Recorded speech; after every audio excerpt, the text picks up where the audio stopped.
Start करते हैं। आज हम लोग रासायनिक अभिक्रिया पढ़ने वाले हैं। जो भी स्टूडेंट मुझे लाइव देख पा रहे हैं, आज बिहार बोर्ड क्लास 10th का चैप्टर नंबर 1 है जिसका नाम है रासायनिक अभिक्रिया। इसके बारे में हम लोग पढ़ने वाले हैं। ठीक है, क्या होता है रासायनिक अभिक्रिया, इसको थोड़ा समझने का प्रयास करते हैं। ठीक है, मान लीजिए जैसे हमको नहीं पता है कि रासायनिक अभिक्रिया में कौन सा पदार्थ भाग ले रहा है, क्योंकि जब भी किसी भी प्रकार का रासायनिक अभिक्रिया होगा तो कोई ना कोई पदार्थ अभिक्रिया में भाग लेगा, रासायनिक अभिक्रिया में भाग लेगा। हाँ, तो रासायनिक अभिक्रिया में भाग लेते समय पे मान लीजिए कि हमको नहीं पता है कि कौन सा पदार्थ रासायनिक अभिक्रिया में भाग लिया है, तो हम लोग क्या करते हैं, अपना मन से रासायनिक अभिक्रिया को बनाने के लिए कुछ मान लेते हैं। जैसे मान लीजिए A है और प्लस में B है। इतना समझने का प्रयास करिए कि रासायनिक अभिक्रिया कभी कभी अकेले पदार्थ के साथ होता है, कभी कभी दो पदार्थ आपस में एक साथ जुड़ करके करता है,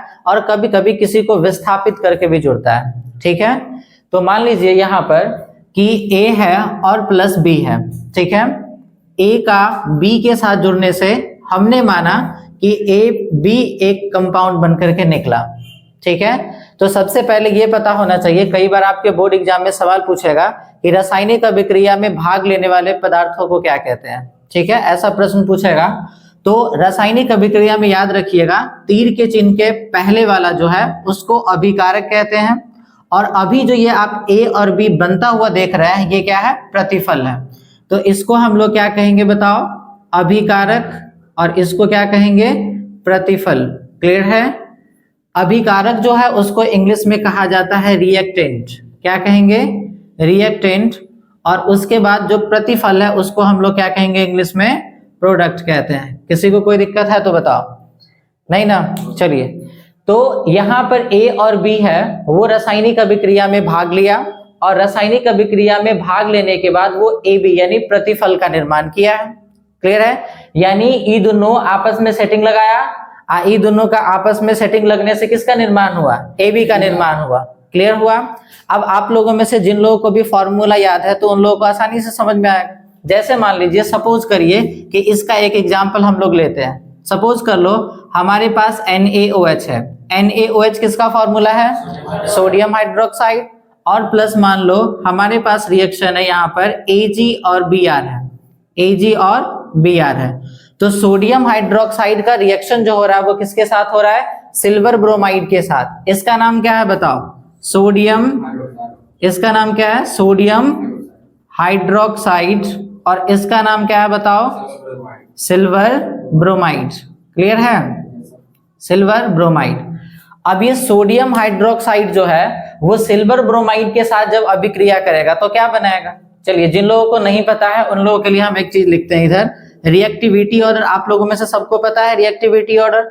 ठीक है, मतलब क्रियाशीलता श्रेणी। जैसे कुछ मेटल होते हैं, जैसे मान लीजिए पोटेशियम है, सोडियम है, कैल्शियम है, मैग्नीशियम है, जिंक है, आयरन है, हाइड्रोजन है, कॉपर है, उसके बाद मान लीजिए चांदी है, सोना है, उसके बाद और भी ETC करके हम लोग लिख देते हैं। ठीक है, और आप लोग याद रखिए कि रासायनिक अभिक्रिया को बनाने के लिए आपको ये पता होना चाहिए कि पॉजिटिव चार्ज किसके ऊपर है और नेगेटिव चार्ज किसके ऊपर है। जैसे ये अभी जो लिखा हुआ ये सभी मेटल है, और मेटल के ऊपर हमेशा अगर अपवाद वाले को छोड़ दिया जाए तो मेटल के ऊपर हमेशा कौन सा चार्ज होगा, पॉजिटिव चार्ज होगा, प्लस चार्ज होगा। तो यहाँ पर बताओ इन सब के, हालांकि इन सब के ऊपर अलग अलग चार्ज होता है, के ऊपर अलग चार्ज होगा, सोडियम के ऊपर अलग चार्ज होगा। क्लियर है, कैल्शियम के ऊपर अलग चार्ज होगा। पर अभी हम लोग समझ रहे हैं, तो फिलहाल में हम लोग क्या कर रहे हैं, इन सब के ऊपर कौन सा चार्ज डाल रहे हैं, प्लस चार्ज डाल रहे हैं। क्लियर है, इन सब के ऊपर कौन सा चार्ज होगा, पॉजिटिव चार्ज होगा। क्लियर है, और नेगेटिव चार्ज वाला कौन कौन सब होगा, जैसे मान लीजिए OH है, इसके ऊपर माइनस, SO4 के ऊपर माइनस, SO3 के ऊपर माइनस, Cl के ऊपर माइनस, अगर H अकेले रहेगा तो प्लस, OH के साथ है तो माइनस, उसके बाद NO3 हो गया, इन सब के ऊपर माइनस। हालांकि और भी बहुत कुछ होता है, लेकिन कुछ पॉजिटिव चार्ज वाले होते हैं और कुछ नेगेटिव चार्ज वाला होगा। यहां तक समझने में कोई दिक्कत है तो बताओ। अब हम लोग क्या माने थे पहले, A का रिएक्शन किसके साथ हो रहा है, B के साथ, और ये दोनों सेटिंग लगाया, बना लिया AB। क्लियर है, तो यहाँ पर देखो NaOH है और AgBr है, तो इधर देखो हम क्या, इधर मान लो जैसे Br के ऊपर होगा माइनस चार्ज, Cl के ऊपर माइनस चार्ज, I के ऊपर माइनस चार्ज, F के ऊपर माइनस चार्ज, इन सब के ऊपर कौन सा चार्ज होगा, माइनस चार्ज होगा। अब यहाँ पर देखो Na यहाँ पर है, तो इस साइड में भी क्या दिख रहा है, Na, और Na के ऊपर कौन सा चार्ज है, प्लस चार्ज। OH के ऊपर देखो OH एक साथ है, OH को हाइड्रोक्साइड कहते हैं, तो OH के ऊपर देखो कौन सा चार्ज है, माइनस चार्ज है। OH के ऊपर कौन सा चार्ज, माइनस चार्ज, और यहाँ पर Ag है, Ag के ऊपर प्लस, और यहाँ पर देखो Br है, इसके ऊपर क्या होगा, माइनस, तो Br के ऊपर हो गया माइनस। क्लियर है। अब देखो प्लस वाला और प्लस वाला हमेशा एक दूसरे को धक्का देता है। क्लियर है, प्लस वाला और प्लस वाला हमेशा एक दूसरे को धक्का देता है, वो जुड़ता नहीं है आपस में, ठीक है, मतलब रिएक्शन नहीं करता है। तो प्लस वाला किसके साथ करेगा, माइनस वाले के साथ, और माइनस वाला किसके साथ करेगा, प्लस वाले के साथ। आया बात समझ में। और आप में से जिन लोगों को भी मेरे कंफ्यूजन हो रहा है उन लोगों के लिए बता देते, देखो ऐसा समझो, ई प्लस वाला जो है एकरा समझ लो भैया। क्लियर है, प्लस वाला को भैया, अतुल बा हंस कह रहा है, ई प्लस वाला कौन चीज है, भैया। IOH मैंने समझ लो भैया भौजी है, सब माइनस वाला जितने हैं सब भौजी है। ई जो है Ag प्लस, ई है भैया का दोस्त, समझ में, ई कौन है, भैया का दोस्त, और ई Br माइनस जो है भैया का दोस्त का पत्नी है, भैया का दोस्त का पत्नी। अभी आ रहा है नवरात्र वाला मेला, आ रहा है कि नहीं आ रहा है, बहुत इंटरेस्ट ले रहा तू रे हैं। अभी आ रहा है नवरात्र वाला मेला आ रहा है, और नवरात्र वाला मेला में क्या हुआ, मैंने आ रहा है तो समझ लो कि मेला चल रहा है, ठीक है। आई मेला में दोनों सेटिंग लगाएगा, अपना अपना सब सेटिंग लगाएगा, समझ में आया बात। ई Ag जो है सूत उठ के गया, और ई Na वाला जो है देखो, ई भैया जो तुमको दिख रहा है, ई भैया गया काम पर, समझ में, भैया गया काम पर। अब भौजी जो है यहाँ पर असगौरे, भौजी असगौरे, आ ई जो है ई बकलोलवा Ag, ई बराबरे आता जाता था एकरा घर पर, समझ में। एक दिन मौका दे करके OH को प्रपोज मार दिया। आया बात समझ में। ई Ag जो है इस OH के साथ सेटिंग लगाया, अब बना लिया कौन चीज, AgOH, बनाया कि नहीं बनाया। अब आया भैया काम पर से, समझ में आया, तो देखा कि भौजी जो है वो गायब है, पता चला, पता किया तो पता चला कि ई Ag जो है ओकरा साथ ही जाकर बिजी है। आया बात समझ में, Ag के साथ ही बिजी है।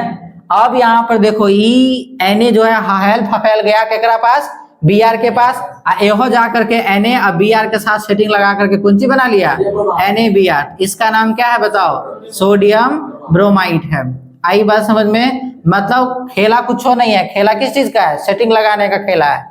आई बात समझ में, किसी को कोई दिक्कत। यानी जब भी किसी दो पदार्थ का आपस में जब अभिक्रिया होगा तो एक पदार्थ बनेगा या एक से अधिक पदार्थ बनेगा। तो याद रखिएगा, किसी रासायनिक अभिक्रिया में भाग लेने वाला पदार्थ यानी उसको क्या कहते हैं, अभिकारक। और अभिकारक जो होता है वो रासायनिक अभिक्रिया करके एक नए उत्पाद का निर्माण करता है, जिसको प्रतिफल भी कहते हैं। और ये प्रतिफल जो होता है इसका गुण जो होगा वो अभिकारक के साथ भिन्न होता है। आई बात समझ में। यानी और ऑनलाइन वाला लोग, तुम लोग भी वीडियो को पॉज करके वहां से देख लेना, ठीक है। तो किसी रासायनिक अभिक्रिया में अभिकारक प्रतिफल में एक नए गुणों के साथ परिवर्तित होता है, तो इस प्रकार होने वाली क्रिया को हम लोग क्या कहते हैं, रासायनिक अभिक्रिया कहते हैं। किसी को यहाँ तक समझने में कोई प्रॉब्लम है तो बताओ। मतलब सब खेला किस चीज का है, सेटिंग लगाने का है। मान लो कि अगला रिएक्शन हमारे पास हो रहा है NaCl, क्लियर है, और प्लस में यहाँ पर मान लो Ag और यहाँ पर है Br, क्लियर है, और ये आपस में क्या करेगा, रिएक्शन करेगा। तो यहां से क्या निकलेगा, Ag के ऊपर बताओ प्लस चार्ज, Cl के ऊपर माइनस, Na के ऊपर प्लस और Br के ऊपर माइनस। ये Ag किसके साथ रिएक्शन करेगा, Cl के साथ, और मिलकर के बना लेगा AgCl। इसका नाम क्या है बताओ, सिल्वर क्लोराइड, सिल्वर क्लोराइड।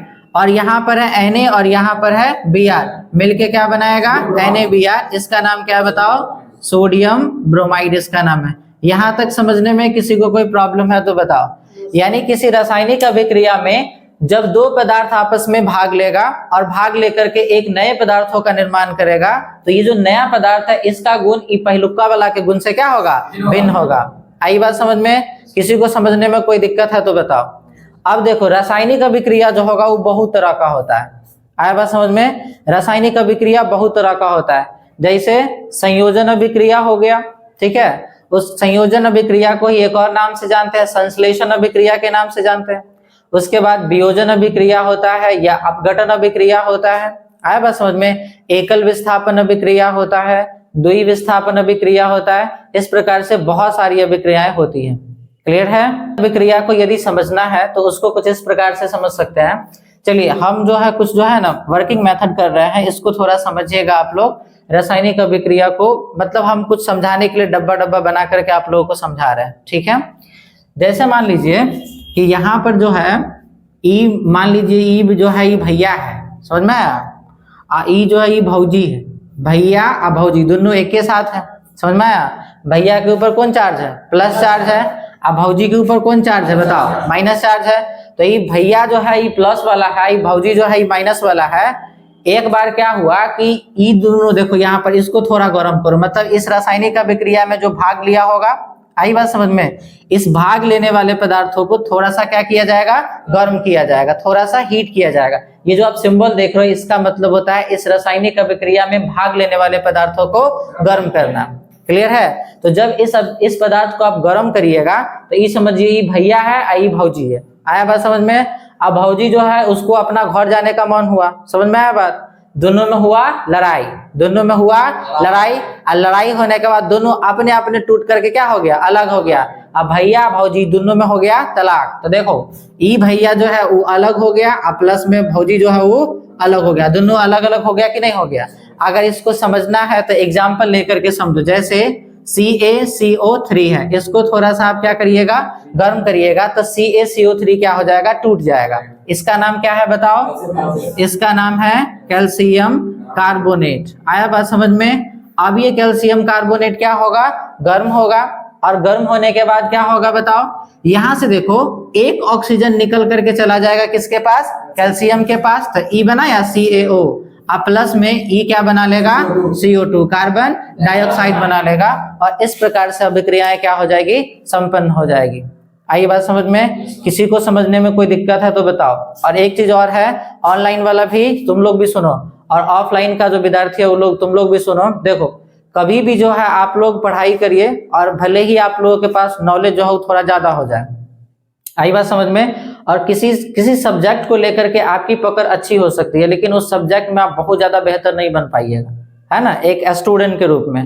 तो आप लोग क्या करिएगा, आप लोग जो है समझिए सिलेबस को, और थोड़ा सा घर पे जो है समय निकालिए, और समय निकाल करके पढ़ाई की तैयारी जो है थोड़ा सा बेहतर ढंग से करिए। आया बात समझ में। और एक चीज और है कि आप लोग घमंड जो है बिल्कुल भी अपने ऊपर मत करिएगा, क्योंकि आपको आता है, बहुत सारे बच्चे को नहीं आता होगा, है ना।